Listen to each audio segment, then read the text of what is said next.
and obviously I've always been interested in the Siglo de Oro, the Baroque in Spain, Latin America. I've traveled a lot in Latin America and so on. But also, from the point of view of the French Caribbean, I think I was about 19 or 20 when I first began to be interested in Aimé Césaire and so on, Frantz Fanon, and all of that became very important for me. And then when I came to Quebec, I found that I could follow all of that within Quebec culture through this Haitian stream of writing, which I found quite interesting.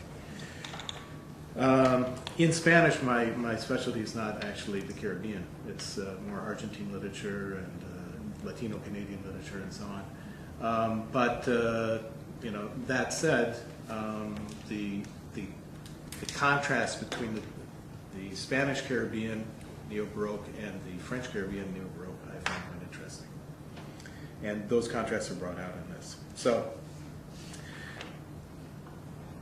the Neo-Baroque tradition, with its imagistic profusion, verbal proliferation, textual layering, and multifaceted constructions, has left a deep and abiding mark on writing in Canada. The greatest impression has been that of the writers of the French-speaking Caribbean, particularly Haiti, who have settled primarily in Quebec. A number of these authors have continued on in the footsteps of Aimé Césaire and other writers of the Negritude movement to create lush, multi-voiced, ornate, and often intricately structured poetry and prose in Canada. For these writers, the Neo-Baroque is an integral part of their literary tradition, and its transposition to work by Haitian writers living in Quebec, even to those who've grown up predominantly in Québécois culture, is a natural and enduring phenomenon. It is overwhelmingly present in the work of an older generation of distinguished writers, such as the novelist Émile Olivier and Gérard Etienne, and the poets Anthony Phelps and Frank Antien, who came to Quebec from Haiti as adults, as well as in the poetry of Robert Bedouet-Auriol and Joël de Rosiers, who arrived in Quebec as children.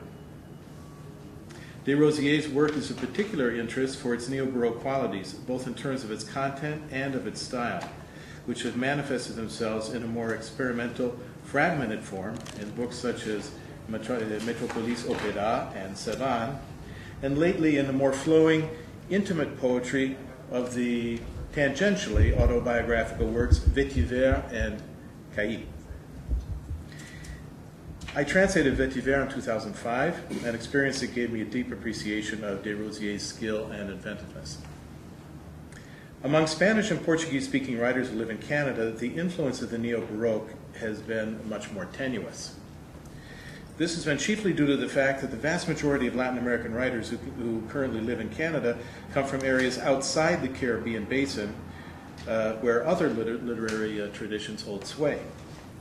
The greatest impact of Hispanic Canadian writers in Canada has been that of the Chileans, of whom there are roughly 100 or so writing, but not all publishing, but they participated in a thing called the Projet Adrien a couple of years ago, named after Adrien Clarkson, who was the Governor General at the time, in which the National Library of Chile wanted to create a collection of all the Chileans writing in Canada. And it was unbelievable how many writers there were. But there are a number of published writers out of that, and a number of published writers who are also well known in Chile and who have gone back to Chile. So Chilean Canadians, of whom there are roughly 100 or so, who have been active writers in Canada since the coup d'etat against Salvador Allende in 1973. The literary influences most popular with the Chileans have ranged from Vicente Huidobro's creationism to Nicanor Parra's anti-poetics, and include the Whitmanic daimonism of Pablo de Roca and the extreme fragmentary experimentation of the writers known as the School of Santiago, who might now be known as the School of Ottawa, because Jorge Echeverri, Nain Gomez, and Eric Martinez live in Ottawa. Nain Gomez has returned to Chile, but they settled in Ottawa. Latino-Canadian writing also includes writers from virtually every country in the region, including Argentina, Uruguay, Bolivia, Peru, Ecuador, Colombia, Mexico, and all of the countries of Central America. All of these writers, whether experimental or traditional, however, bring elements of surrealism, magic realism, neo-realism, and other traditions rather than specifically the Neo-Baroque.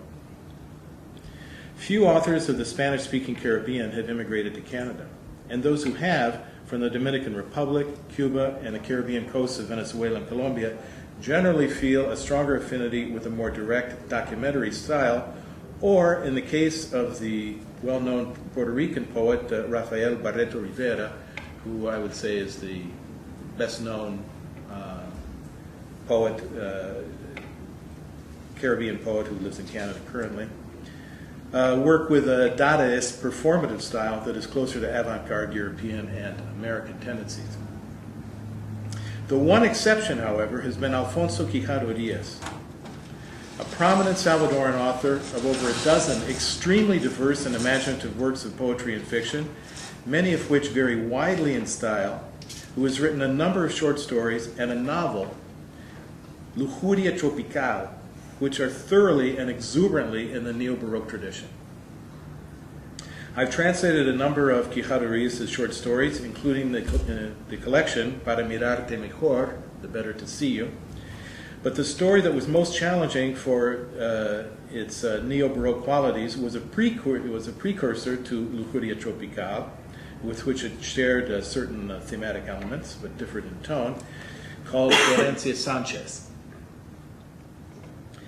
The Neo-Baroque style of the French-speaking Caribbean is an idiosyncratic blend of African elements, especially those involved in ritual naming and invention. Jan Hens Jan, in his study Muntu, the New African Culture, has noted how in West Africa the ancestral life-strengthening Magara principle is actualized through the life force which is the world. I sow through the word, writes the poet Bernard B. Dadier of the Ivory Coast.